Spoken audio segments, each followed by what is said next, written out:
So picture this. You're sitting at a dinner with some friends.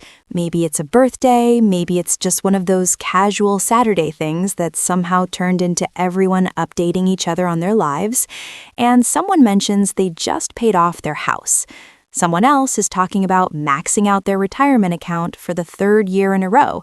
And you're sitting there, nodding, smiling, holding your glass, and somewhere in the back of your head, a small, quiet voice is going, "Wait, am I behind?" And it's not panic exactly. It's more like that low-grade hum of anxiety that follows you into the car ride home. You start doing the math in your head. You think about your savings account, or the one you keep meaning to build up. You think about your retirement fund, your investments, your debt, and you just kind of sit with this uncomfortable feeling that maybe, somehow, time got away from you. If that sounds familiar, honestly, you're in good company. This is one of the most calming things I hear about, and it's one of the things I spend probably too much time thinking about. My name is Emmy, and I spend way too much time thinking about money, financial psychology, and why some people seem to look up at 40 and feel completely on track, while others, just as smart, just as hardworking, feel like they missed a bus they didn't even know was coming. And here's what I want to tell you before we get into any of this. Feeling behind at 40 is not a character flaw. It's not a sign that you're bad with money or that you made some irreversible mistake 20 years ago. Life is genuinely complicated. There were probably student loans and job changes, and maybe a divorce, or kids, or medical stuff, or a season where you were just trying to survive, not optimize. And all of that is real, and all of that is valid. But here's what's also true. 40 is not the end of anything. 40 is actually a really interesting financial inflection point if you understand how to use it. And what I want to do in this video is be really honest with you about what the benchmarks actually look like, why most people fall short of them, and this is the part I care most about, what you can actually do starting right now to close the gap faster than you probably think is possible. Because the thing about catching up is that most people approach it wrong. They think it's about sacrifice and grinding their way through a budget for 30 years. And sometimes, yeah, some of that is part of it. But the real shift is understanding how money actually works at this stage of life, and then making a few very specific moves that have outsized impact. That's what we're going to talk about. Let's get into it. What the benchmarks actually say, and why they're stressing you out. Okay, so the first thing we need to do is talk about the benchmarks themselves, because I think a lot of people are walking around with a vague, terrifying sense that they're behind without actually knowing what on track even means. The most commonly cited rule of thumb, the one you've probably seen floating around financial media, is that by age 40, you should have roughly 3 times your annual salary saved for retirement. So if you make $60,000 a year, the benchmark says you should have about $180,000 saved. If you make $100,000, you're looking at $300,000. When most people hear that number for the first time, one of two things happens. Either they feel a surge of relief because they're actually close to it, or they feel a very specific kind of dread, like someone turned on a light in a room they'd been walking around in the dark for years, and they weren't sure they wanted to see what was in there. Here's the thing, though. Those benchmarks are guidelines, not verdicts. They're built on assumptions that you started at 22, that your income was relatively stable, that you didn't have a period of unemployment or a medical bankruptcy or years where you were supporting someone else financially. They assume a kind of clean, linear financial life that most people don't actually have. I had a conversation once with someone, let's call her Rachel, who was 41, a nurse, and she was genuinely convinced she had completely failed financially. She had about $60,000 in her retirement account and basically nothing in savings beyond that. She made around $75,000 a year. By the 3 times rule, she was behind by $165,000. But here's what she also had: no credit card debt, a paid-off car, a small pension through her hospital that she'd never really thought to count, and she'd spent most of her 30s raising 2 kids mostly on her own, which had genuinely limited what she could save. When we actually looked at her full financial picture, she wasn't in the catastrophic situation she thought she was in. She was behind the benchmark, yes, but she had a real foundation, and more importantly, she had time and earning power to do something about it. The point isn't to make you feel better by lowballing the problem. The point is to understand the actual landscape before you decide how to navigate it. The debt situation, the invisible weight. Okay, so let's talk about debt, because this is the thing that I think derails more 40-year-olds than almost anything else, and it rarely gets the serious, unglamorous attention it deserves. By 40, the dream is to have your consumer debt, credit cards, personal loans, that kind of thing, largely behind you. Not necessarily your mortgage, not necessarily every student loan, but the high-interest revolving debt that just drains money out of your life every single month without building anything in return. And a lot of people genuinely haven't gotten there. The average American household is carrying somewhere in the range of $6,000 to $10,000 in credit card debt, and that number gets worse when you isolate for people in their late 30s and 40s, because 40 is often the age when life expenses peak: kids, aging parents, bigger homes, unexpected costs, and credit cards become a coping mechanism. Here's the metaphor I always come back to. Carrying high-interest debt while trying to build wealth is like trying to fill a bathtub with the drain open. You can pour as much water in as you want, but until you deal with the drain, you're working against yourself. The actionable part of this is actually pretty simple, even if it's not easy. If you're carrying high-interest debt right now, anything above 7 or 8%, that debt needs to become your single most urgent financial priority before almost anything else. Not the retirement account, not the investment portfolio, the debt. Because paying off a credit card charging you 22% interest is the equivalent of getting a guaranteed 22% return on your money, and you will not find that anywhere else. The 2 methods most people know about are the avalanche method, paying off highest interest first, and the snowball method, paying off smallest balance first for the logical momentum. Both work. The best one is honestly the one you'll actually stick to, and I think people underestimate how important the psychological side of that is. The part I want to add, though, especially for people who've been carrying debt for a long time, is this. There may also be a behavioral piece to address. Debt doesn't usually accumulate because someone is reckless or stupid. It accumulates because of specific patterns: stress spending, not having an emergency fund so every unexpected expense goes on a card, the card balance grows and your minimum payment goes up, now there's less money for savings. Meanwhile, you had to delay a retirement contribution for 3 months, and the market did something inconvenient. One thing compounds into another. An emergency fund is basically a firewall. It keeps a bad month from becoming a bad year. It keeps a bad year from becoming a bad decade. The place people get stuck is that building an emergency fund while paying off debt while trying to save for retirement feels genuinely impossible, and sometimes it's a real constraint.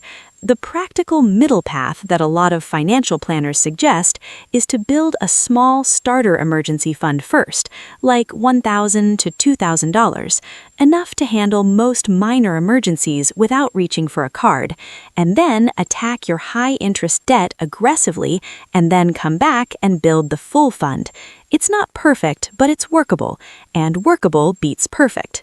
Retirement savings, understanding what you're actually building. So now let's talk about the retirement piece properly, because I think a lot of people misunderstand what they're actually trying to do when they save for retirement, and that misunderstanding makes the whole thing feel more hopeless than it needs to be. Here's the thing about retirement savings that changes how you think about being behind.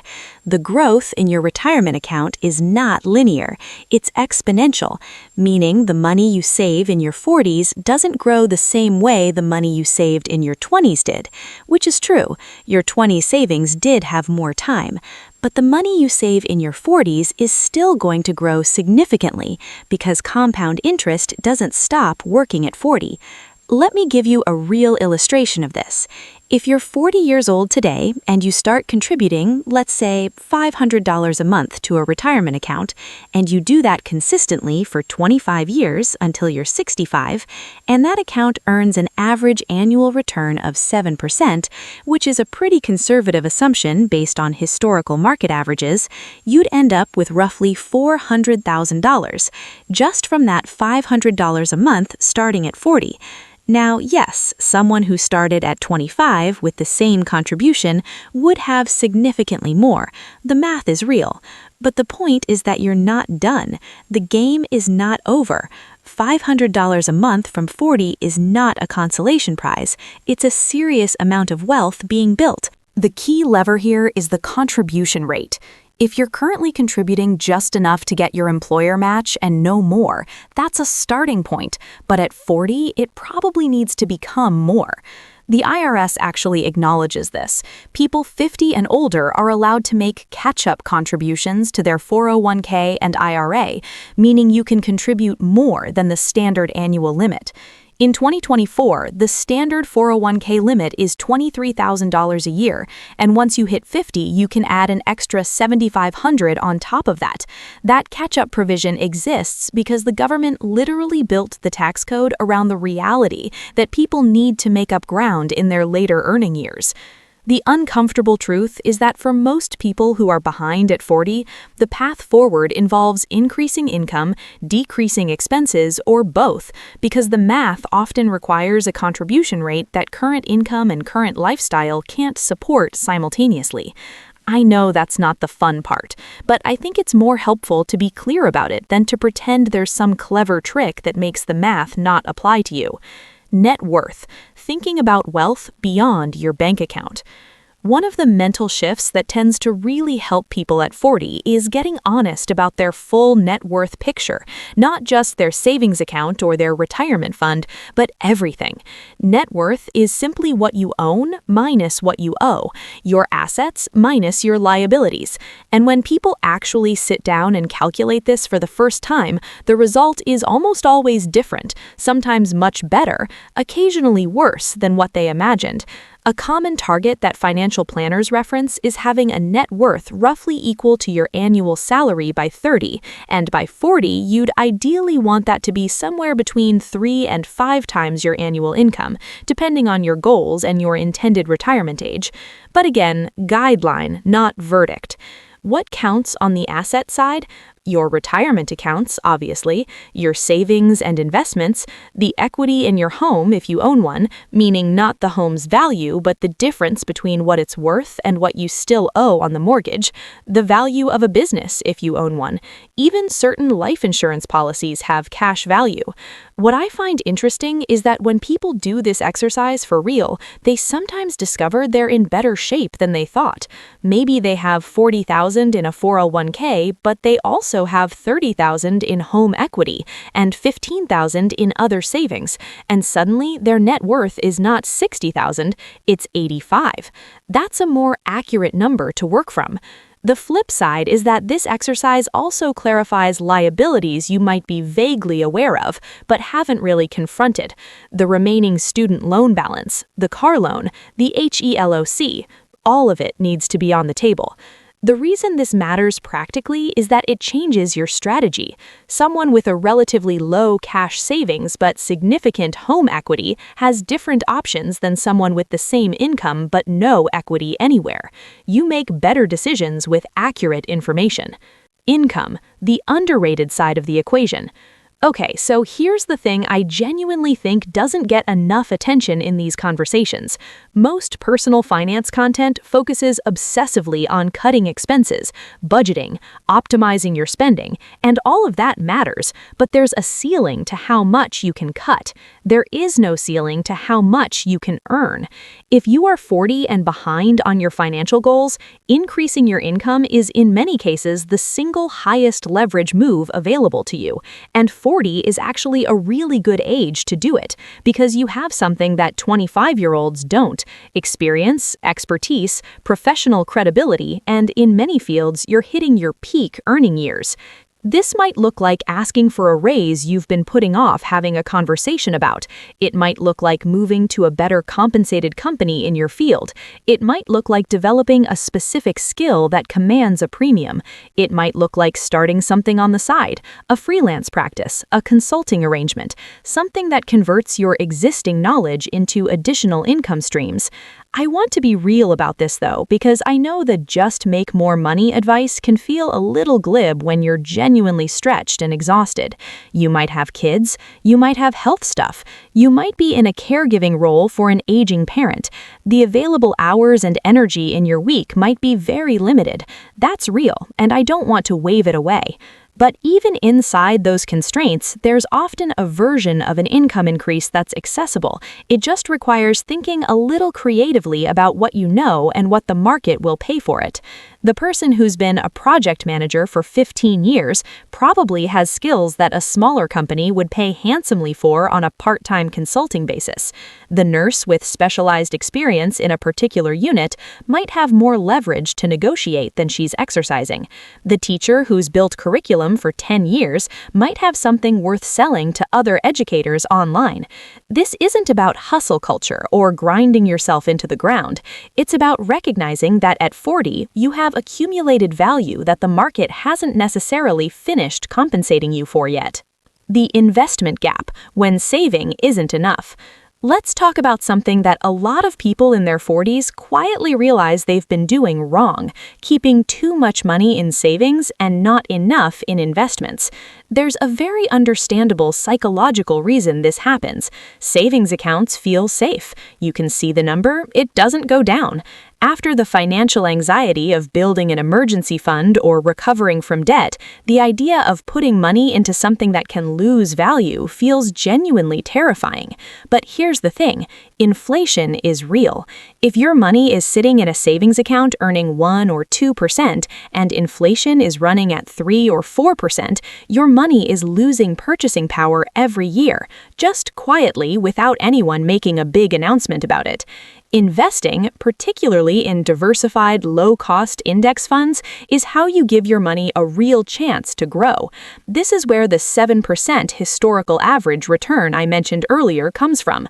The stock market, over long periods, has historically returned around 7 to 10% annually when you adjust for various factors.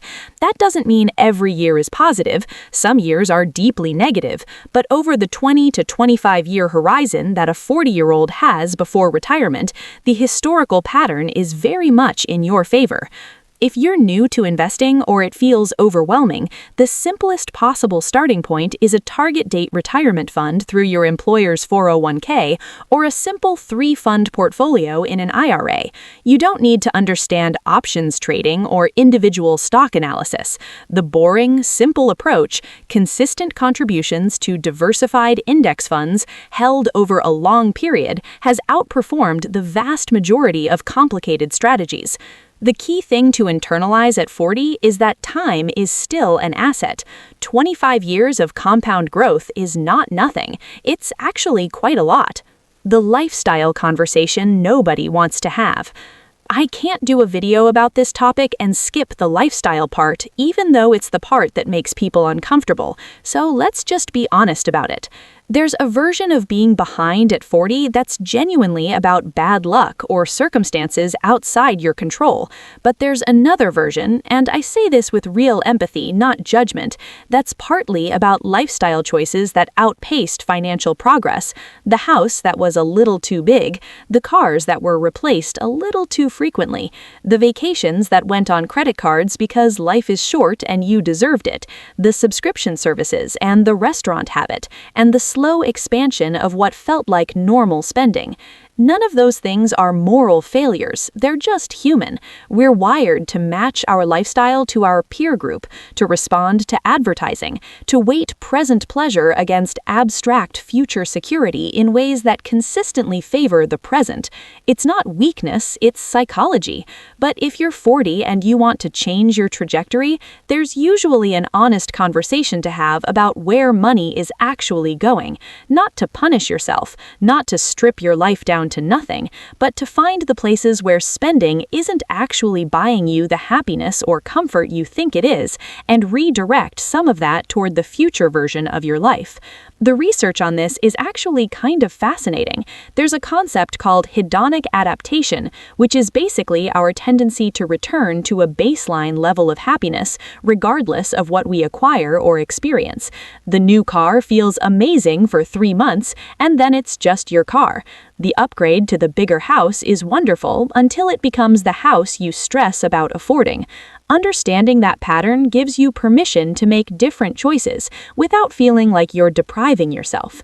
This doesn't mean never spend money on things you enjoy.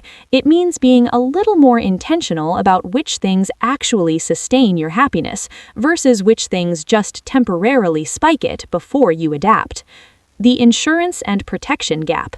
This one doesn't get talked about enough in conversations about 40-year-old finances, and I want to spend a minute on it because it's genuinely important. By 40, you should have a serious look at your financial protection infrastructure. This means life insurance if you have people who depend on your income.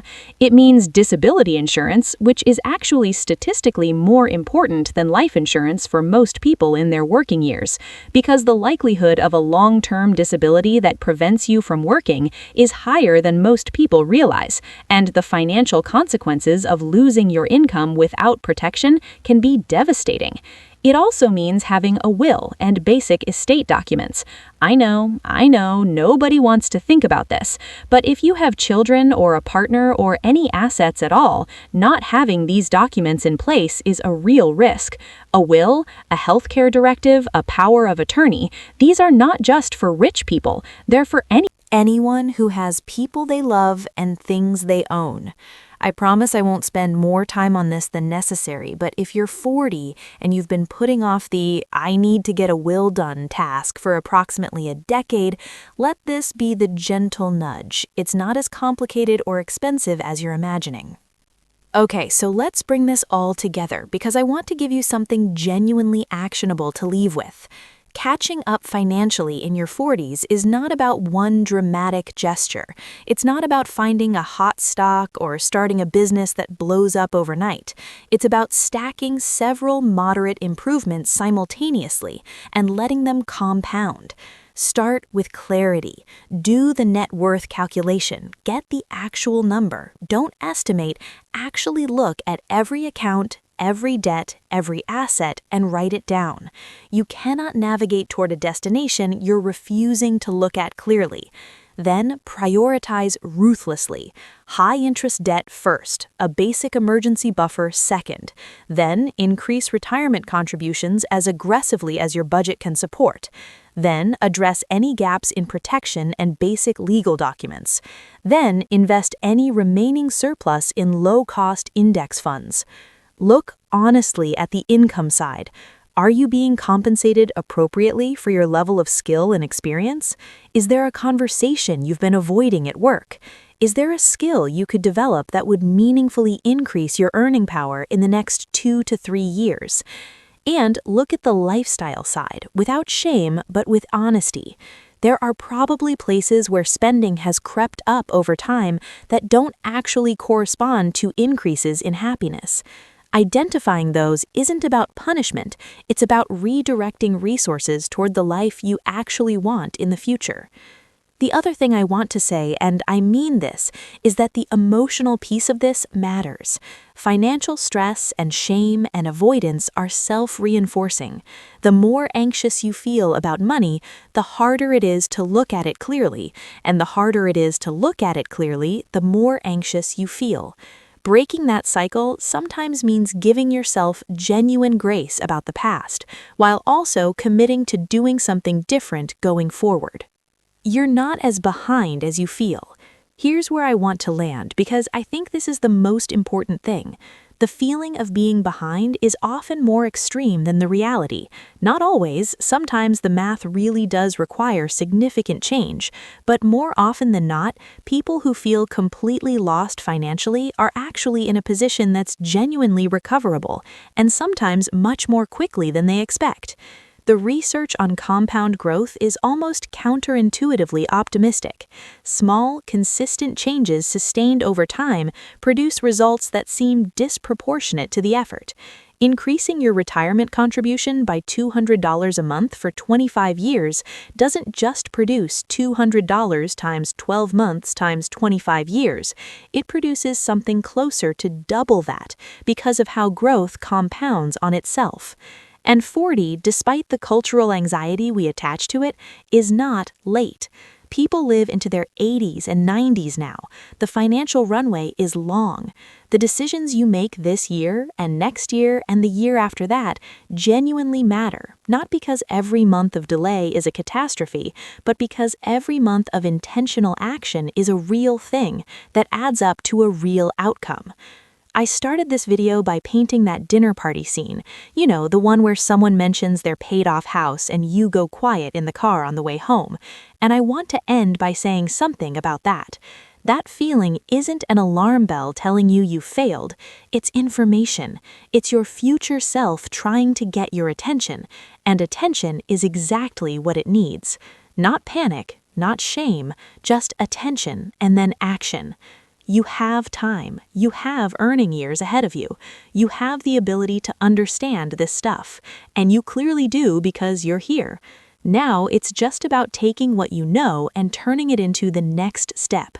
Whatever that step is for you, the net worth calculation, the debt payoff plan, the conversation about a raise, the retirement contribution increase, take it. This week, if possible, because the version of you at 65 is not going to care about the months you spent worrying about being behind. They're going to care about the months you spent doing something about it. All right, that's what I've got. I hope something in here was useful, and I'll see you in the next one.